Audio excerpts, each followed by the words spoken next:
Hello students, welcome to my class. Today we are going to start our next topic, that is diffusion and osmosis. What is diffusion? Diffusion is the process of movement of substances from a region of its higher concentration to a region of its lower concentration. Means किसी भी substance का उसके high concentration level से low concentration की तरफ move करना, उसी process को हम बोलते हैं डिफ्यूजन. ये तीनों तरह के सब्सटेंसेस में होती है, सॉलिड में भी, लिक्विड में भी और गैस में भी. We take an example. If there is a water in this beaker, हमारे पास एक बीकर है, उसमें वाटर है.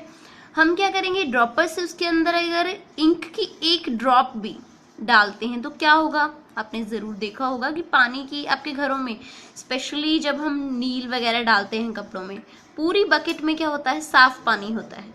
लेकिन उसमें थोड़ी सी नील या उजाला डालने के बाद वो पूरी बकेट का जो पानी है वो ब्लू कलर का हो जाता है.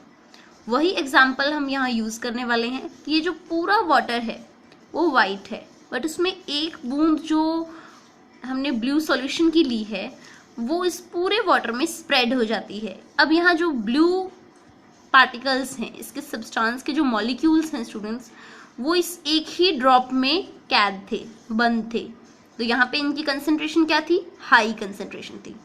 लेकिन वाटर में जाके जहाँ पे इसका एक भी मॉलिक्यूल प्रेजेंट नहीं था इस ब्लू सॉल्यूशन का, तो वो अपनी हाई कंसंट्रेशन से कहाँ जाते हैं, लो कंसंट्रेशन में फैल जाते हैं.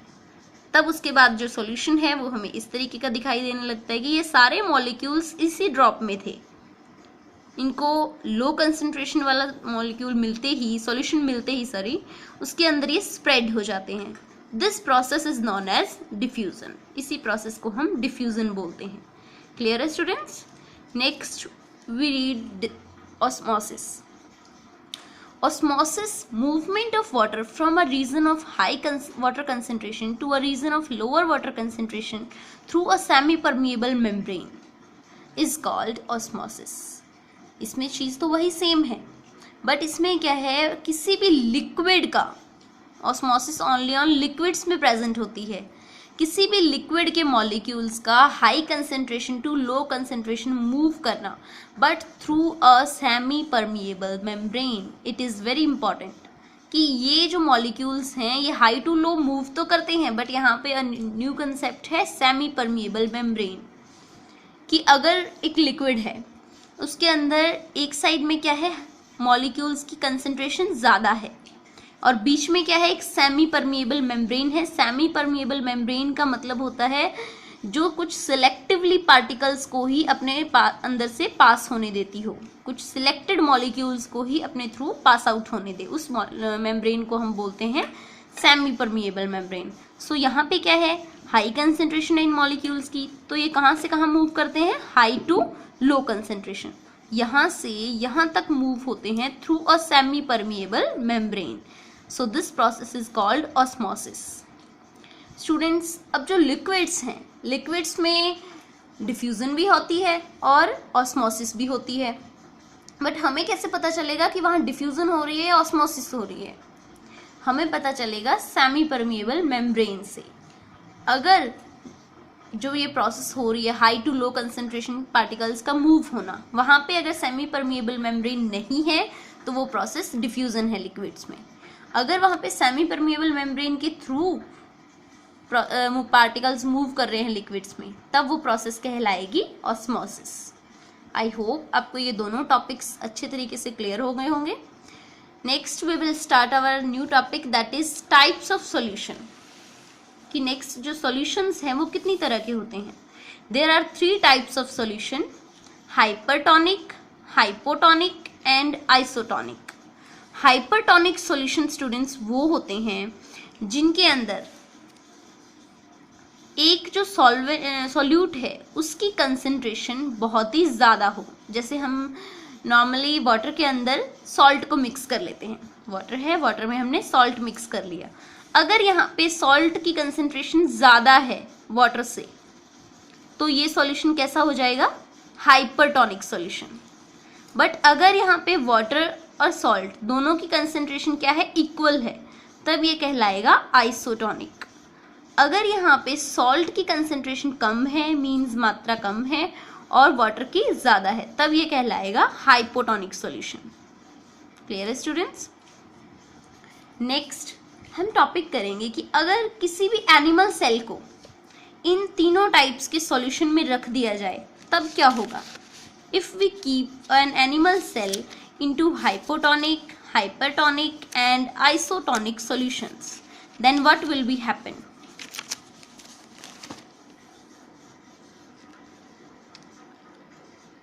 It is a hypertonic solution जिसकी कंसेंट्रेशन क्या है, ज़्यादा है। इस सॉल्यूशन की कंसेंट्रेशन हमारे पास ज़्यादा है, तो क्या होगा स्टूडेंट्स, यहाँ पे ऑस्मोसिस होगी।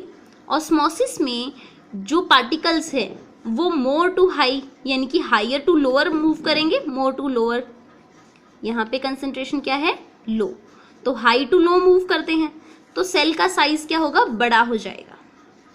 Next, if we keep an animal cell into isotonic solution जिसकी कंसेंट्रेशन इक्वल है, मींस जो कंसेंट्रेशन इस सॉल्यूशन की है उतनी ही सेल की है, तब क्या होगा, तब यहाँ पे कोई मूवमेंट नहीं होगी, कोई पार्टिकल्स कहीं मूव नहीं करेंगे, क्योंकि ऐसी ही कंसेंट्रेशन सेल के अंदर है, ऐसी ही सेल के बाहर है, so there will be no movement of particles. Then last, hypotonic solution.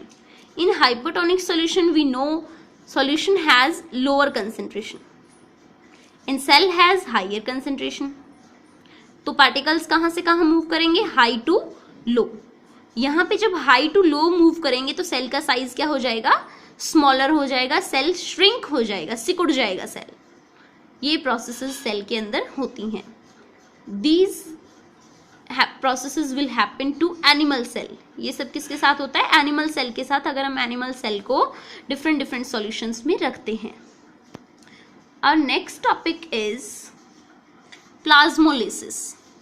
Plasmolysis students, जब हम किसी भी प्लांट सेल को अलग अलग सॉल्यूशंस में रखते हैं, हम किसी भी टाइप के प्लांट सेल को अगर हम हाइपोटोनिक सॉल्यूशन में रखेंगे या फिर हाइपरटोनिक में रखेंगे, तब क्या होगा, वो अलग अलग सेल्स में यहाँ पे हम प्रोसेस देखने वाले हैं। अगर हम उसको हाइपरटोनिक सॉल्यूशन में रखेंगे तो हाइपरटोनिक में एनिमल सेल के साथ क्या हो रहा था, सेल का साइज बढ़ रहा था, बट प्लांट सेल्स में एक एक्स्ट्रा सेल वॉल होती है जो बहुत ही रिजिड होती है, हार्ड होती है, ये इसको प्रॉपर शेप प्रोवाइड करती है। इस सेल वॉल पे कोई श्रिंकेज या सेल का बढ़ना कुछ नहीं होता, so there will be no increase in its size. इसके साइज में कोई इंक्रीज नहीं होगा क्योंकि सेल वॉल जो है वो अपना साइज नहीं बढ़ाती। नेक्स्ट, अगर हम उसको आइसोटोनिक सॉल्यूशन में रख दें तब भी उस पर कोई इफेक्ट नहीं होगा। But if we keep a cell into a hypotonic solution जहाँ पे कंसेंट्रेशन क्या है, बाहर की ज़्यादा है, तो सेल का जो मटेरियल है वो बाहर की तरफ मूव आउट होगा। अब स्टूडेंट्स, यहाँ पे जो अंदर का सेल वॉल है, जैसे अंदर की प्लाज्मा मेम्ब्रेन और प्रोटोप्लाज्म, साइटोप्लाज्म, वो सब श्रिंक होंगे, बट जो सेल वॉल है उसमें श्रिंकेज की प्रोसेस नहीं होगी, वो अपने सेम शेप में रहेगी, लेकिन जो अंदर का मटेरियल है सेल का वो सारा श्रिंक हो जाता है हाइपोटोनिक सॉल्यूशन में रखने से। इस प्रोसेस को हम बोलते हैं प्लाज्मोलिसिस, और जो अंदर श्रिंक हो चुका सेल है उसको हम बोलते हैं प्लाज्मोलाइज्ड सेल। क्लियर है students? Next, there are few questions of our this topic, ये आप आसानी से खुद कर सकते हो। What will happen if a plasma membrane ruptures and break down, कि अगर किसी भी सेल की प्लाज्मा मेम्ब्रेन टूट जाए तो क्या होगा, जो उसके अंदर का मटेरियल है जैसे प्रोटोप्लाज्म, साइटोप्लाज्म, वो सब बाहर आ जाएगा। नेक्स्ट, अगर प्लाज्मा मेम्ब्रेन, जिसे हम सिलेक्टिवली परमिएबल मेम्ब्रेन बोलते हैं, क्यों बोला जाता है उसे, क्योंकि वो कुछ सिलेक्टेड पार्टिकल्स को बाहर जाने देती है। Next, define osmosis, you can do, and then describe various types of solution on the basis of their concentration, हमने अभी अभी किया कि कौन कौन सी टाइप्स के सॉल्यूशन होते हैं।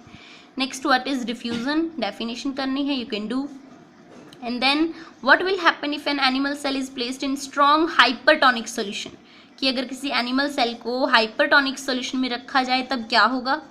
Next, what will happen if a plant cell is placed in hypertonic, अगर प्लांट सेल को रखा जाए हाइपरटोनिक सॉल्यूशन में तब क्या होगा। Next describe various methods of endocytosis. Endocytosis के हमने कल पढ़े थे 2 methods, phagocytosis and pinocytosis.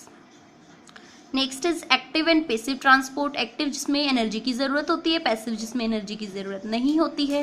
And last आपने एक एग की एक्टिविटी है जो हम साइंस लैब में बाद में परफॉर्म करेंगे। So this question you don't need to do. बाकी क्वेश्चंस आपने लर्न भी करने हैं और इनकी प्रैक्टिस भी करनी है। Okay students.